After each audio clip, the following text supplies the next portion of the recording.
대배우 메릴 스트립과 앤 해소웨이가 내한을 할 정도로 전 세계적으로 정말 많은 기대를 모으고 있는 바로 그 영화 악마는 프라다를 입는다 2. 배우들도 너무 좋아하고 이 영화 굉장히 기대하고 있긴 하지만 악마는 프라다를 입는다 1편이 무려 20년 전에 나온 영화이기 때문에 보긴 봤는데 내용을 까먹으신 분들, 애초에 1편을 본 적이 없는 분들 잘 오셨습니다. 여러분들을 위한 영상이에요. 악마는 프라다를 입는다 1편의 줄거리와 주요 세계관 그리고 주요 인물들 정리 바로 시작합니다. 반갑습니다. 이승국입니다. 악마는 프라다를 입는다. 말씀드린 대로 20년 전에 1편이 나왔어요. 근데 사실 영화가 한 편이기 때문에 시간이 되시는 분들은 그냥 영화를 보고 가세요. 제가 영상을 만들고 있지만서도 추천드려요. 보신 분들도 다시 보셔도 새로 또 재밌더라고요. 그럼에도 시간이 없으신 분들, 그런 분들을 위해서 간단하게 복습을 해보는 시간을 가질 거예요. 물론 영화 한 편이기 때문에 내용이 길지는 않아요 라고 생각했으나 생각보다 분량이 있을 수도 있습니다. 그러니까 지금부터 집중하시고요. 더 길게 말할 것 없이 달려가 보도록 합시다. 악마는 프라다를 입는다 1편의 그 전체적인 내용을 정리하자면 사실 굉장히 심플한 얘기예요. 대학교를 졸업하고 우연히 패션 잡지에서 일을 하게 된 주인공이 우당탕탕하는 과정을 거쳐서 커리어적으로도 인간적으로도 성장을 하게 되는 이야기. 끝! 이게 진짜 끝이에요. 심플하죠? 그리고 여러 작품 보셔서 아시겠지만 내용이 심플하다고 영화가 재미없는 건 아니에요. 하지만 물론 이렇게 심플하기만 해서는 악마는 프라다를 입는다라는 작품이 속편이 만들어질 정도로 아이코닉한 작품으로 남지는 않았겠죠. 심플함을 뛰어넘어 이 작품을 빛나게 해준 몇 가지 요소들, 이 작품의 세계관 그리고 주요 캐릭터들 하나하나 좀 살펴봅시다. 먼저 이 작품의 굉장히 눈에 띄는 요소 중에 하나는 이 작품이 패션계를 배경으로 하고 있는데 그냥 패션 업계가 아니라 패션을 다루는 잡지사의 이야기를 다루고 있다. 여기에 일단 특별함이 있어요. 이 영화 속에 등장하는 잡지사 런웨이라고 해요. 패션업계에서 제일 알아주는 잡지예요. 그리고 우리의 주인공은 이 런웨이라는 잡지를 발행하는 이 회사의 모든 주요 결정을 하는 편집장, 그 편집장 아랫사람으로 고용이 됩니다. 정확히는 둘째 비서예요. 그리고 사실 주인공 같은 경우에는 어쩌다가 뽑혀버렸기 때문에 본인은 잘 몰랐어요. 자기가 뽑힌 자리가 어느 자리인지. 사실 그 자리는 패션 쪽에 관심이 있고 패션업계에서 이름을 알리고 싶다고 하면은 누구라도 탐낼 만한 자리였어요. 조금 과장해서 말하면은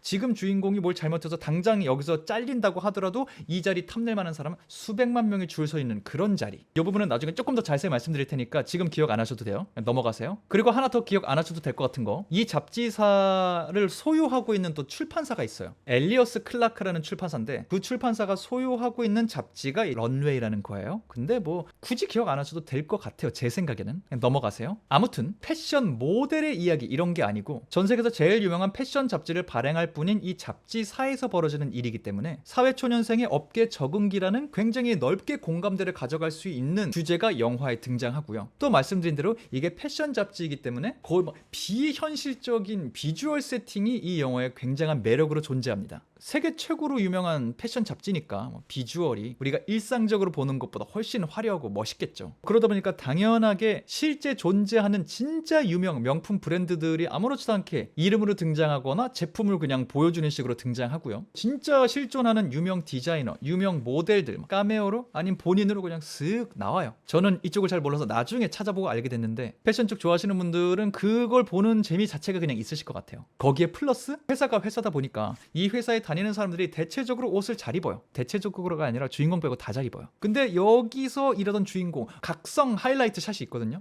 주인공이 출근길을 보여주는데 중간중간 여러 날을 보여주는 거죠. 각기 다른 옷을 입고 있는 모습이 등장하는 이 영화의 하이라이트 중에 하이라이트는 어떤 장면이 있어요. 그냥 이 비주얼을 보는 것만으로도 좋아하시는 분들이 있을 만한 그런 영화였습니다. 말씀드린 대로 저는 근데 이 장면이 그렇게나 아이코닉한 것이었다는 것 지나고 알았어요. 왜? 저는 패셔니스타니까요. 네. 아무튼 2006년 기준으로 런웨이는 세계에서 제일 잘 나가는 패션 잡지 중에 하나였습니다. 근데 20년이 지난 지금 종이 잡지를 사서 보는 사람보다는 인터넷에서 기사를 찾아보는 사람들, 화보를 보는 사람들 훨씬 더 많아졌죠. 시대가 바뀌었죠. 과연 이 시대의 런웨이라는 잡지사는 어떻게 돌아가고 있는지, 이 시대에 맞물려서 어떤 패션계의 이야기를 보여줄지, 그리고 그 패션계를 다루는 잡지사의 이야기는 2026년 어떻게 펼쳐질지 이거는 영화를 봐야 확인할 수 있을 것 같아요. 참고해 주시고요. 자, 이거 봐요. 심플한 이야기라는 내용물이 있는데 패션 업계라는 포장지를 두르고 그걸 또 패션 잡지라는 쇼핑백에 넣으니까 일단 확실히 눈에 띄는 이야기가 됐죠. 근데 이 영화가 지금 정도로 강렬한 아이코닉한 이 시대의 영화를 좋아했던 모든 사람들이 기억하는 어떤 임팩트를 남긴 데에는 이 쇼핑백이라는 설정 이것뿐만 아니라 이 쇼핑백을 건네주는 인물, 그러니까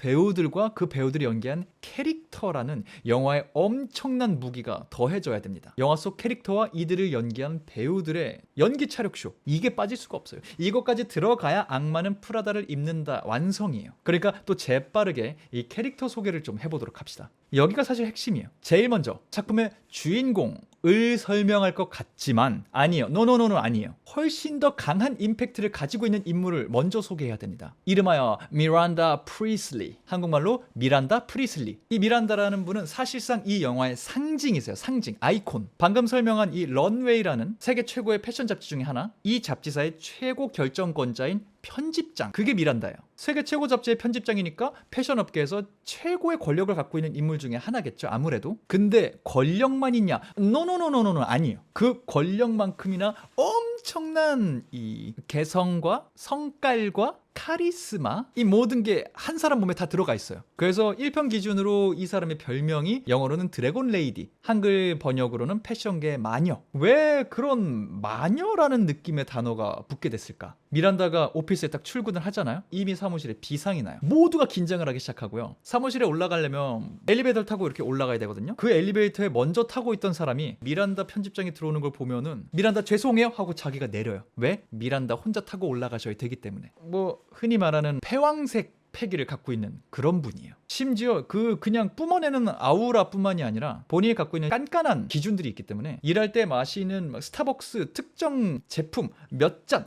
이런 환경들이 조성돼야 만족해하는, 만족이 아니지, 그게 그나마 조성돼야 잔소리를 안 하는 그런 사람이에요. 이 정도로 좀 강렬한 존재다 보니까 협업하는 스타일도 일방적으로 자기 의견을 전달하는 그런 스타일로 진행이 돼요. 의견 교환 그런 거 없어요. 독선적 그 자체. 상대방이 뭔가 대답을 하려 그래, 바로 말 끊어버리고 노노노노 그 질문 아니었어. No, no. That wasn't a question. 심지어 이렇게 일방적으로 소통을 하다가 미란다의 시그니처, 자기 할 말 다 끝나잖아요. 우다다다다다 쏟아낸 다음에 갑자기 That's all. which exposed the That's all. exploitation 한글 번역으로 나가봐 하면은 소통 끝. 메모를 하고 있었는데 그거 다 못 받아 적었어도 끝. 나가야 돼. 다시 말해주세요. 금지. 미란다에게 뭔가 질문하는 거 절대 금지. 소통만 그렇게 하는 게 아니라 실제 일도 이렇게 약간 독선적으로 해요. 아무리 시간을 들여서 어떤 아이디어를 기획해 왔어도, 실제로 돈을 써서 막 화보를 찍어 왔어도 미란다가 아니 그거 빼 하면 다 엎어요. 돈 그냥 손해 보는 거예요. 왜? 미란다가 그렇게 하기로 했으니까. 정말 극한의 어떤 경우에는 소통할 때 아예 대명사로만 말을 할 때도 있어요. 그거 그 사람한테 가서 그때 거기로 그거 가져다 달라 그래. 내가 어제 일단 그거 어딨지? 그거 뭔 줄 알고. 근데 그걸 알아서 해독해야 돼. 누가? 비서들이. 근데 지금까지 들어서 아시겠지만 미란다의 카리스마라는 거는 절대 우악스럽진 또 않아요. 소리 질러서 상대를 제압하는 스타일은 아니에요. 오히려 차분하게 할 말만 하기 때문에 더 서늘한 사람. 그래서 가끔씩은 어디 막 이렇게 시즌 컬렉션 평가하러 가잖아요. 말도 안 해요. 그렇게 가만히 보고 있다가 한 번 끄덕이면 굿, 두 번 끄덕이면 베리 굿. 그러다가 어쩌다가 정말 희귀하게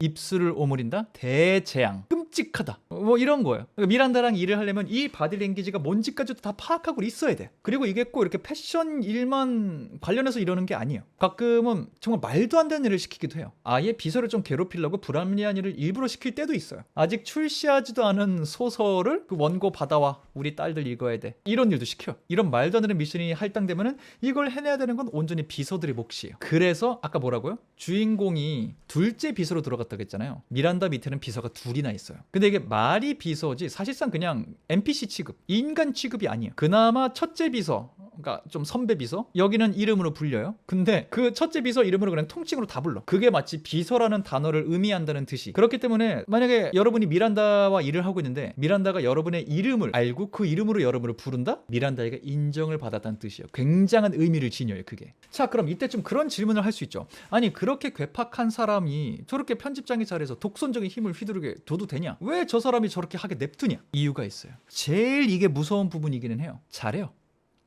그만한 실력이 있어. 이 사람이 무서울 정도의 실력이. 오랜 기간 업계에 있으면서 자연스럽게 얻게 된 지식, 거기서 오는 통찰, 지혜, 내공, 회의 시간에 말하는 거 들어보면은 언제 어떤 기획이 쓰였기 때문에 지금 그걸 다시 쓰는 건 바보 같은 생각이다, 이런 말을 자연스럽게 할 정도로 기억력도 뛰어나고요. 한 걸 또 하지 않으려고 노력하기 때문에 당연히 뻔하지 않은 기획을 탄생시킵니다. 물론 실무진인 정신적 고문 당해가면서 어려운 일들을 많이 하죠. 그럼에도 런웨이에서 뭔가 신박하게 계속 나오는 거는 미란다의 요런 집념 덕분이에요, 사실. 그리고 심지어 그냥 꼰대 같은 그런 사람은 아닌 게, 자기가 이렇게 일 돌아가는 거 봤을 때 뭔가 삐걱대는 거 같잖아요. 그러면 평소에 하지 않았던 선택을 얘기를 일부러 하기도 해요. 그만큼 좀 도전적인 면모도 있어 이 사람 안에 아직도. 이 모든 요소가 한데 어우러져서 미란다가 탄생시킨 자기만의 감, 이 절대적인 감이라는 실력은 이 말도 안 되는 성격을 감수하면서까지 많은 사람들이 미란다와 함께 일을 하고 싶어하는 이유가 됩니다. 그리고 그런 미란다랑 같이 일을 열심히 하면서 인정을 받는다?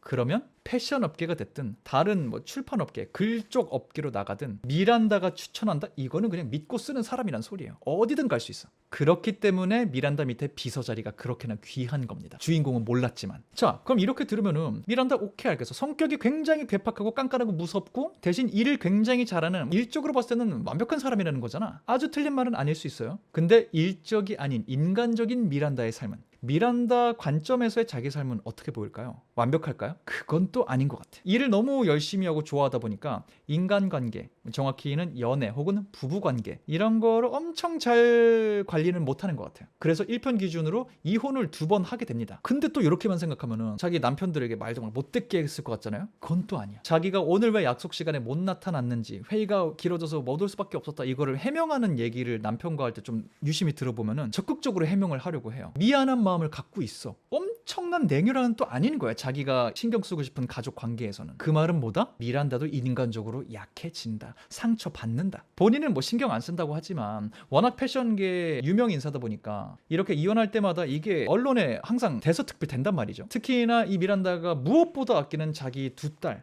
쌍둥이 2딸이 있거든요. 이 아이들이 자기 엄마가 이렇게 언론에 오르내리는 걸 보면서 겪게 될, 또 아빠라는 존재가 없어지면서 겪게 될 그 상처들, 이런 걸 엄청 신경 쓴다. 이런 모습이 잠깐 비춰져요. 근데 잠깐 나오는 것도 보면은 진짜 미란다가 맞나 이게 싶을 정도로 좀 연약해 보입니다. 물론 말씀드린 대로 이 내면이 길게 보여지지 않고요. 잠깐 내비쳐졌다가 더 일에 집중하는 방식으로 이런 내면의 상처들을 덮고 넘어가는 것 같은 느낌이 좀 들기는 해요. 그리고 이렇게 열심히 살아남아온 미란다, 1편 마지막에 본인의 커리어적 위기가 진짜 크게 한번 찾아올 뻔 하거든요. 근데 기가 막힌 방법으로 또 자기의 커리어, 자기의 위치 지켜냅니다. 그렇게 생존해온 미란다, 20년이 지난 지금 어디서 뭐하고 살고 있을까요? 예고편을 통해 보여진 어떤 키워드들을 보니까 스캔들이 발생했다, 뭐 이렇게 표현을 하는데 그건 무슨 스캔들일까요? 미란다 개인의 일일까요? 런웨이의 일일까요? 역시 이건 영화를 통해 확인해야 될 것 같습니다. 네, 그게 미란다라는 인물에 대한 얘기고요. 생각보다 미란다 분량이 좀 있었어요. 그만큼 미란다가 이야기의 중요한 인물, 중심이기 때문이에요. 아, 근데 오해하지 마세요. 몇 번 강조한 대로 미란다가 이야기의 주인공인 건 아니에요. 중심에 있을 뿐이에요, 그냥. 그렇다면 주인공은 누구인가? 그 깐깐한 편집장이 호기심을 가졌던 인물, 미란다로 하여금 한숨을 쉬게 하기도 했지만 동시에 미소 짓게도 했던 인물, 무엇보다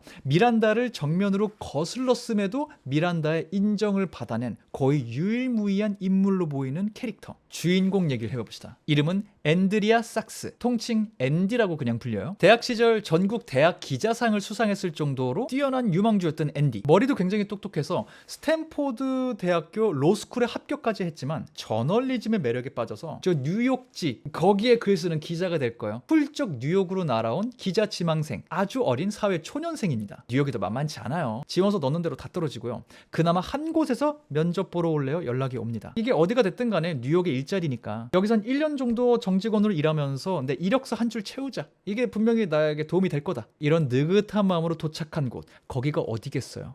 맞아요, 런웨이였어요. 그 자리가 뭐였겠어요? 맞아요, 미란다 편집장의 2번째 비서 자리였어요. 수시로 사람이 잘려나가기 때문에 자기에게 우연히 기회가 왔다는 거 앤디는 몰랐죠, 처음에. 그리고 이걸 몰랐기 때문에 앤디에겐 이 자리가 너무 버겁게 느껴지기 시작합니다. 몰라서 그런 것도 있지만 다른 걸 다 떠나서 앤디는 패션 피플이 아니었거든요. 이 영화에 나온 또 유명한 밈 중에 하나예요. 전화 받아서 이렇게 메모 받아 적어야 될 때 있잖아요. 아, 어디시라고요? 네, 메모 남겨드릴게요. 뭐 이걸 하는데, 아, 그 가바나 스펠링이면 어떻게 되죠? Can you please spell Gabbana?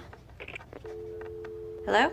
가바나 뭐겠어요? 돌체엔 가바나. 심지어 저도 알고 있는 그 이름, 앤디는 그것조차 그렇게 관심이 없다. 물론 자기 나름대로 뭔가 꾸미고 이런 미감은 없진 않겠죠, 개인적인 미감이. 하지만 패션계의 최정점, 중심 오브 중심에서 일하는 이 런웨이 사람들 눈에 앤디는 그냥 가망 없는 인간이에요. 미감 제로. 근데 앤디가 지금 이 자리를 어떻게 생각한다고요? 이력서 그냥 한 줄 채우려고, 기자 되기 위한 발판. 아니, 지금 패션에 대한 감각도 없는 애가 대놓고 아, 저는 여기 발만 담그러 온 거예요, 이런 티 팍팍 내면서 패션 업계에 대한 존중 보이지 않는다? 심지어 자기 기자 된답시고 갖고 있는 어떤 지적 허세 여기에 심취해서 패션이라는 업계를 진지하게 대하는 사람들을 조금 무시하는 듯한 언행을 막 한다? 하이힐 신고 다니는 사람들을 클래커, 한국말로는 딱딱이들, 하이힐 소리가 딱딱딱딱 한다 그래서 이런 멸칭을 자기가 만들어요. 회사 사람들이 환영해 줄 수가 없죠, 마음으로. 근데 앤디가 그러고 다녀요. 그러면서 본인은 또 징징대. 미란다 편집장님이 자기한테 못되게 군다고. 근데 정말 다행인 건 본인 애티튜드 체크하지도 않고 징징대기만 하는 이 앤디에게 한 상사가 정신 똑바로 차리게 한마디 잔소리를 해줍니다. 잠깐, 그거 미란다 편집장 아니에요? 딴 사람이에요?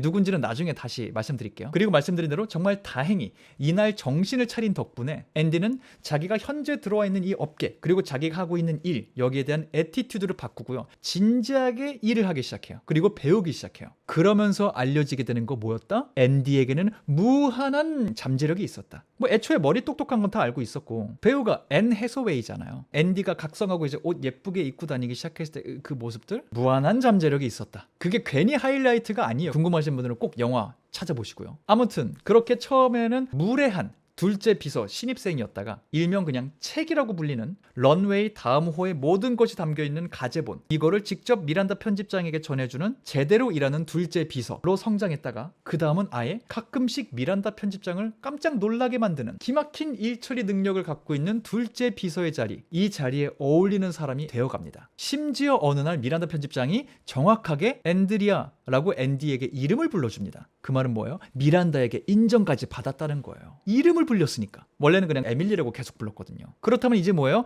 커리어적으로 이 회사 내에서 앤디의 생활 탄탄대로잖아요. 노노노노노, 그렇게 쉽게 생활이 흘러가지 않아요. 다른 걸 다 무시할 수 있다면 뭐 커리어 탄탄대로라고 할 수 있을 것 같은데, 앤디의 회사 내 위상이 올라갈수록 앤디의 바로 윗사람, 첫째 비서, 선배 비서, 이 사람의 위상이 낮아집니다. 이 선배 비서가 뭐 착하진 않아도 앤디에게 이것저것 많이 알려줬거든요. 케어도 꽤 해줬고요. 근데 어느새 승승장구적 하다 보니까 선배 비서의 입지를 제끼고 자기가 1비서처럼 돼버린 거예요. 심지어 일 중독자인 미란다 편집장에게 인정받기 위해서 동분서주 열심히 뛰어다니면서 일만 하다 보니까 자기 애인, 그리고 항상 보던 자기 절친들, 인간관계에도 조금씩 무너지기 시작해요. 좀 현타가 있었겠죠. 나는 일을 열심히 하고 있는 것 뿐인데 왜 다 망가지지, 다른 거는? 이 혼란 속에서도 어쨌든 일은 계속해야 되니까 일을 열심히 합니다. 이러다 보니까 어느새 앤디의 삶에는 미란다 편집장과 관련된 일밖에 안 남는 상황까지 와요. 근데 그럴수록 뭐다? 미란다는 앤디를 인정한다. 그만큼 이 앤디와 미란다의 관계가 좀 묘하게 특별해요. 모순적인 부분도 있고요. 얘기 나온 김에 미란다와 앤디의 관계를 좀 얘기해 봅시다. 애초에 앤디가 이 회사에 면접 보러 왔었잖아요. 어쩌다가 미란다랑 1대1 면접까지 하게 되거든요. 미란다는 딱 보면 알죠? 얘 패션 몰라. 대놓고 망신을 줘요. You have no style or sense of fashion. 그럼 보통은 그냥 겁먹고 나가는데, 겁먹을 걸 먹었음에도 또 자기 할 말은 소신대로 하려는 어떤 기계를 보여줍니다. 그게 약간 미란다에게 하는 포인트를 만들어주고요. 또 미란다 입장에서는 당시에 비서가 들어올 때마다 일도 너무 못하고 자기가 맨날 잘라야 되니까 아예 패션업계에 관심도 없고 자기 관리도 안 하는 것 같고, 이런 애를 뽑으면 일이라도 좀 잘할까? 이런 마음으로 실험 삼아 앤디를 한번 뽑아봐요, 미란다가. 그 시작부터 둘의 관계가 좀 특별했어요. 그리고 또 말씀드린 대로 어느 순간 앤디가 정신을 차리고 갑자기 성장하기 시작하는 걸 보면서 미란다가 중간중간 꽤나 흐뭇한 표정을 좀 짓기도 해요. 녀석 봐라. 그리고 아까 미란다 얘기할 때 슬쩍슬쩍 미란다의 인간적인 모습, 약한 모습들이 영화에 나온다 그랬죠. 그게 다 앤디가 살짝 봤던 모습들이요. 다른 사람들은 못 봤어, 그렇게까지. 공교롭게 앤디가 이렇게 주변에 있을 때 미란다가 그런 모습을 보이게 돼요, 우연히. 그러니까 앤디는 미란다가 사실은 그렇게까지 뼛속까지 마녀는 아니라는 걸 알게 되죠. 인간적인 면이 있구나. 그렇게 될수록 앤디는 미란다를 좀 더 관대한 마음으로 이해하려고 하겠죠. 그러면서 이 두 사람은 서로를 인정하면서도 또 존중하면서도, 근데 둘이 서로 인정하면 인정할수록 주변 관계는 파탄나는 희한한 관계를 만들어 갑니다. 어쨌든 둘이 열심히 커리어를 쌓고 있으니까 돈이라도 잘 보면 다행이잖아요. 근데 아까 뭐라 그랬죠? 앤디는 유일하게 미란다 프리슬리를 거스른 인간입니다. 그러니까 종국에는 둘이 같이 하하호 하면서 돈 벌면서 끝난 것도 아니에요. 요 얘기 살짝 들려드릴게요. 이 런웨이에서 일하는 사람들이 진짜 가고 싶어하는 행사가 있어요.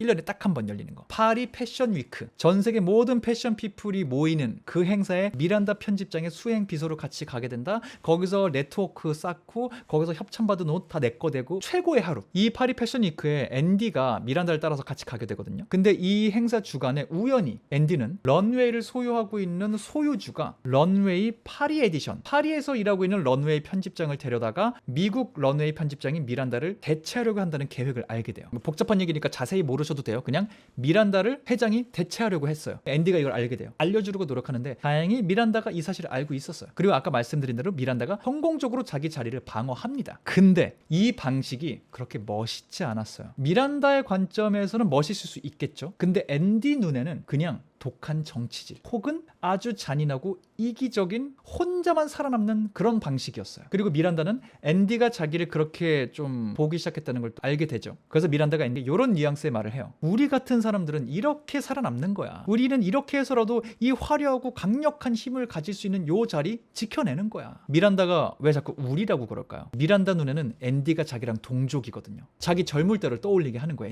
앤디가 미란다한테 너무 이기적인 선택 아닙니까? 미란다가 앤디한테 너도 똑같이 했잖아. 네가 첫째 비서 선배 제끼고 여기 나랑 와 있는 거 다 똑같은 거야.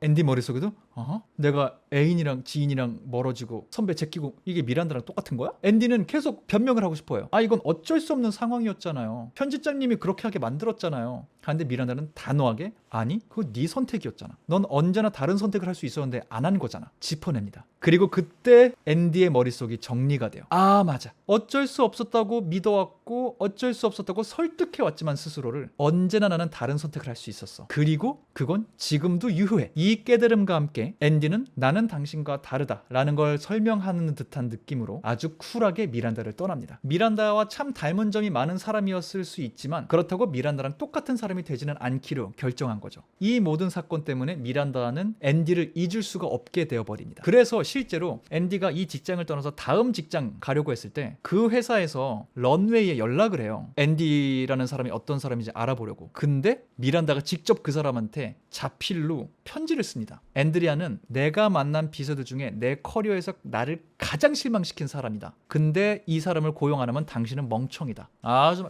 반전 감동이 있는 짧고 임팩트 있는 추천서였어요. 이렇게 미란다를 거슬렀지만 미란다의 마음에 쏙 들어버린, 미란다와 같을 뻔했지만 다르기로 선택한 앤디. 자기 길을 갔던 앤디는 왜 다시 미란다랑 얽히게 될까요? 그동안 자기도 열심히 성장해 왔으니까 이번 영화에서는 미란다와 동등하게 의견을 나누면서 앞으로 걸어갈 수 있을까요? 영화를 통해 확인하게 되겠죠? 참고하세요.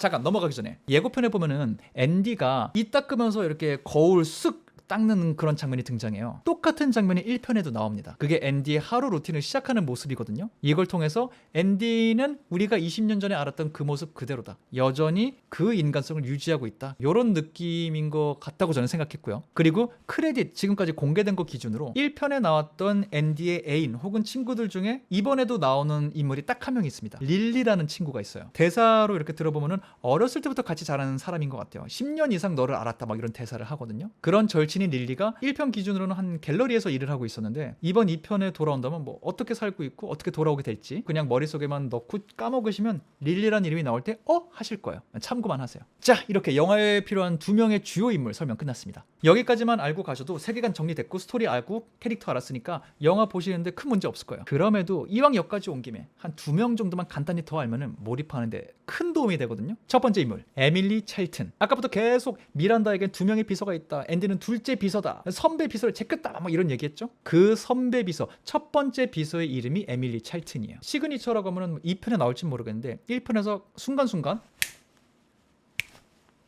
막 이렇게 이런 식으로 제스처를 하는 게 있어요. 이번에도 그게 나올지는 모르겠어요. 참고만 하시고요. 에밀리라는 인물은 패션계에 대한 열정, 커리어에 대한 열망, 그리고 미란다를 향한 두려움과 존경심, 이걸 모두 갖고 있는 패션 사람이에요. 패션 피플. 그리고 말씀드린 대로 미란다는 자기 비서들을 다 그냥 에밀리라고 불러요. 에밀리도 에밀리고 앤디도 에밀리예요. 가끔 막 사람들한테 소개할 때 새로운 비서를 얘가 제 새로운 에밀리예요 막 이렇게 소개를 하기도 해요. 그러니까 적어도 일단 에밀리는 영화 1편 시점에서 미란다에게 어느 정도 인정을 받은 사람이죠. 실제로 오랫동안 둘째 비서로 있다가 첫째 비서로 승진했다 뭐 이런 대사가 나와요, 영화 속에서. 근데 자기가 첫째가 되니까 후배 비서가 들어와야 되는데 들어오는 애들마다 일을 너무 못해서 다 잘려. 근데 이게 한두 번은 그럴 수 있는데 계속 그런 일이 벌어진다? 그럼 누가 혼나요? 사수. 자기가 혼나잖아. 자기가 교육을 못 시킬 거니까. 그럼 자기도 잘릴 수 있잖아. 그러면 자기는 너무너무 가고 싶었던 1년에 한 번 열리는 아까 그거 파리 패션 위크 거기 못 가잖아. 그래서 앤디가 들어왔을 즈음에는 앤디가 이쪽에 전혀 어울리는 사람이 아니라는 걸 알면서도 자기 자리를 지키기 위해서라도 앤디에게 이것저것 좀 많이 알려주고요. 앤디가 뭣도 모르고 잘못 행동할 것 같을 때 좀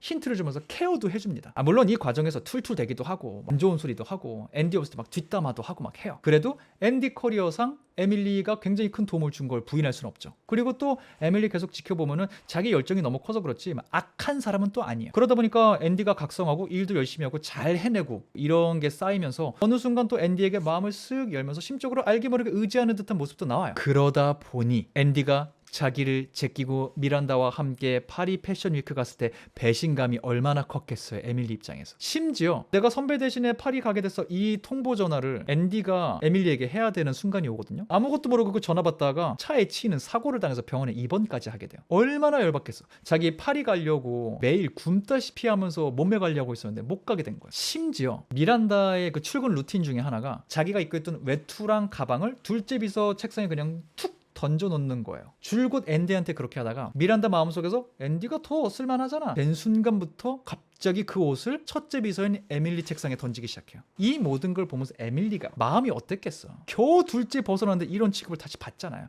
상처가 분명히 있었을 겁니다. 그럼에도 나중에 앤디가 미란다를 떠나고 나서 따로 에밀리한테 전화를 하거든요. 나 파리 패션위크 가서 받은 그 옷들 나 그거 안 입을 것 같은데 선배가 가질래요? 사과와 화해 제스처와 선물을 이렇게 딱 줬을 때 전화 받고 옷 준다는 거 얘기 들은 것만으로 눈물 글썽이면서 애써 쿨한 척하지만 굉장히 감동받아하며 고마워하면서 그 화해 선물을 좀 받기로 하죠. 그리고 나서 둘째 비서 새로 들어온 사람 그 사람에게 네가 채워야 되는 빈자리가 정말 커 라고 막 엄포를 넣을 정도로 에밀리와 앤디 사이에는 분명히 화해 모드가 작동했고요. 에밀리는 앤디라는 인물을 굉장히 좀 많이 인정하는 동료로 생각하고 있다. 이게 관객에게도 좀 알려집니다. 그리고 이 에밀리 역시 이 편에 돌아올 텐데요. 개인적으로는 에밀리의 분량이 얼마나 커졌을지 이게 큰 매력 포인트 중에 하나예요. 왜냐? 이 에밀리를 에밀리 블런트가 연기했으니까. 에밀리 블런트는 누구냐? 악마는 프라다를 입는다 1편에 나올 때까지만 해도 글로벌하게 엄청나게 알려진 배우는 아니었지만 이 영화 이후 루퍼, 엣지 오브 투모로우, 시카리오, 콰이어트 플레이스, 오펜하이머 등등등 수많은 영화에 출연하면서 스타성 그리고 연기력 둘 다 인정받은 글로벌 영화 배우가 되었기 때문에 이번 영화에서 분명히 존재감 그리고 비중이 커졌을 거예요. 그 부분에 집중해서 보시면은 이 편을 보는 또 다른 재미가 있지 않을까 싶어요. 그리고 마지막 인물 악마밖에 없어 보이던 런웨이라는 이 잡지사 여기서 유일하게 앤디의 수호천사가 되어준 인물이 있습니다. 그 이름하여 나이젤. 미란다랑 함께 오랫동안 일해온 베테랑이고요. 영화 내내 미란다가 일적으로 의지하거나 일적으로 미란다를 한 번도 실망시킨 적이 없는 유일한 인물입니다. 물론 다른 사람들이 그랬던 것처럼 앤디를 처음 봤을 때만 해도 그냥 가망 없는 사람이라고 생각하지만 다른 사람들과는 다르게 앤디를 꽤나 적극적으로 도와줍니다. 아까 왜 앤디가 이렇게 징징대러 갔다가 한 소리 듣는 상사가 있었다 그랬잖아요. 그게 나이젤이었어요. Andy, be serious. You are not trying. You are whining. 애초에 앤디가 징징대러 갈 정도로 선한 사람이라는 바이브가 좀 있었겠죠. 그리고 징징대는 거 들어주다가 어느 날 딱 잔소리 정확하게 한 이후로는 앤디가 태도를 바꿨잖아. 요게 또 기특했는지 앤디가 업계에 안착하도록 서포트를 적극적으로 해줍니다. 그 중에 가장 힘이 되는 서포트 뭐였을까요? 의상 서포트. 앤디가 혼자서는 절대 구입할 수 없는 각종 명품 브랜드 의상들 자기네 회사에 협찬받아온 거 많잖아요. 그거 그냥 공짜로 입게 해주고 그리고 또 패션 센스가 그렇게까지 뛰어나지 않은 앤디를 위해서 여러 가지 옷을 막 매칭을 자기가 직접 해주기도 하고 뼈말라들만 가득한 런웨이사 사람들과는 다르게 밥도 그냥 편하게 먹는 앤디를 위해서 앤디의 어떤 신체적 약점들을 가릴 수 있게 커버도 옷으로 잘 쳐주고 종합적으로 앤디의 미감이 올라가는데 정말 큰 역할을 해줍니다. 실제로 나중에 앤디가 자기가 혼자서 골라 입은 옷을 입고 있을 때 나이젤이 그걸 보고서 너 이제 하산해도 되겠다 이렇게 기특해할 정도로 제자와 스승 그런 사이였어요. 정신적으로도 멘토 중에 한 명이 되어주고요. 그러니까 당연히 앤디도 나이젤을 깊게 신뢰하고 있고요. 이 나이젤이라는 사람의 존재 때문에 결정적으로 앤디가 미란다와 길을 다르게 가게 됐다라고 해도 과언은 아닐 거예요. 약간 뜬금없는 얘기긴 하지만 아까 미란다 얘기할 때 미란다가 자기 자리를 뺏길 뻔하지만 성공적으로 그 자리를 지켜냈다. 조금 지저분한 방식으로 뭐 이런 얘기 했잖아요. 그거 조금만 더 깊게 들어가 볼게요. 말씀드린 대로 런웨이는 미국에서만 발간되는 건 아니에요. 미국 런웨이에서 미국판을 출간하고요. 프랑스 런웨이에서는 프랑스 버전을 출간해요. 그리고 거기에도 프랑스 편집장이 있겠죠. 이 프랑스 편집장이 젊고 역시 능력도 뛰어나요. 이 런웨이라는 잡지를 소유하고 있는 엘리어스 클라크라는 큰 출판사 여기 회장이 프랑스 젊은 편집장을 데려다가 미국에 있는 미란다를 대체하고 싶어요. 그때 미란다가 두 가지 무기를 써서 자기 자리를 지키는데 그 중에 하나가 자기가 키운 업계 사람들 리스트를 딱 보여줘요. 내가 런웨이에서 자리 옮기면 얘네 다 나 따라올 거야. 너 감당할 수 있어? 큰 무기 하나죠. 근데 동시에 또 다른 무기 하나가 뭐였냐면 이 프랑스 편집장이 미국 런웨이 편집장 자리에 관심이 없어지게 만들어요. 아예 회장 뒤통수를 이렇게 치는 건데 이 영화 내에서 급부상하고 있는 유명 디자이너가 있었어요. 그리고 이 디자이너의 브랜드가 전폭 투자를 받아서 굉장히 크게 성장할 기회를 지금 앞두고 있는 상황이에요. 영화 속에서. 이 회사를 함께 잘 운영해줄 대표가 필요했는데 이 프랑스 편집장에게 이 대표 자리 기회가 가게 만들어요. 프랑스 편집장 옳다구나 예스하고 가죠. 젊은 편집장의 야심은 거기를 더 향해 있을 거라는 걸 잘 파악하고 미란다가 정치질을 해낸 거죠. 그 대표 자리, 그게 원래 나이젤한테 가기로 돼 있던 자리였어요. 심지어 미란다가 추천서까지 써줘서 얻게 된 대표 자리예요. 근데 이게 공식적으로 발표되기 직전 미란다가 손을 짝짝짝짝 써갖고 프랑스 편집장이 그 자리에 오르게 만든 거죠. 왜? 미란다 본인의 자리를 지키기 위해서. 이 나이젤이라는 사람, 패션과 굉장히 거리가 있는 성장 환경을 갖고 자란 다음에 거기서 패션에 대한 꿈을 잃지 않고 아득바득 버텨내고 살아남아서 성장해서 레벨업해서 런웨이에 들어와서 미란다 편집장 아래서 인정받고 오랫동안 버티면서 살아남은 사람이에요. 그러면서 얼마나 많은 순간 능력을 입증해왔고 얼마나 이 기회를 기다려왔고 이 기회를 성공적으로 얻어냈을 때 얼마나 기뻐했는지 앤디가 옆에서 봤거든요. 그러니까 자기 자리 지키자고 이렇게 충직하고 착한 사람을 물매기는 미란다 편집장, 앤디는 이해할 수가 없었던 거죠. 그 상황에서 미란다가 앤디한테 너 나랑 똑같은 사람이야 하니까 앤디는 더 받아들일 수가 없죠. 정신 차릴 수밖에 없죠. 심지어 나이젤이 이렇게 대놓고 물 먹었잖아요. 근데도 애써 뭐 시간이 지나면 이것도 다 보상해 줄 거야. 나는 그렇게 믿어야만 돼. 이런 말을 하니까 앤디는 더 나이젤에게 마음이 가겠죠. 아무튼 그렇게 1편 기준으로 꽤나 새드한 엔딩을 맞이했던 나이젤, 이번 2편에 돌아옵니다. 과연 그동안 나이젤은 어떻게 지냈을까요? 그 상처를 입고도 여태까지 미란다랑 계속 일을 하고 있었을까요? 아니면 미란다가 그에 어울리는 적절한 보상을 해줬을까요? 역시 영화를 통해서 확인할 수 있을 것 같습니다. 네, 그렇게 악마는 프라다를 입는다 2, 보기 전 알면 좋을 것 같은 악마는 프라다를 입는다 1편의 스토리와 주요 세계관 그리고 주요 인물들 소개하는 시간을 가져봤습니다. 부디 이 영상이 영화를 보러 가시는 많은 분들께 도움이 되는 영상이었길 바라면서 도움이 되었다면 댓글로 알려주시고 영상 좋아요 눌러주시고 구독해주시길 바라면서 저는 다음번 다른 영상으로 돌아오도록 하겠습니다. 지금까지 전 천재 이승국의 이승국이었습니다. 감사합니다. 바이바이.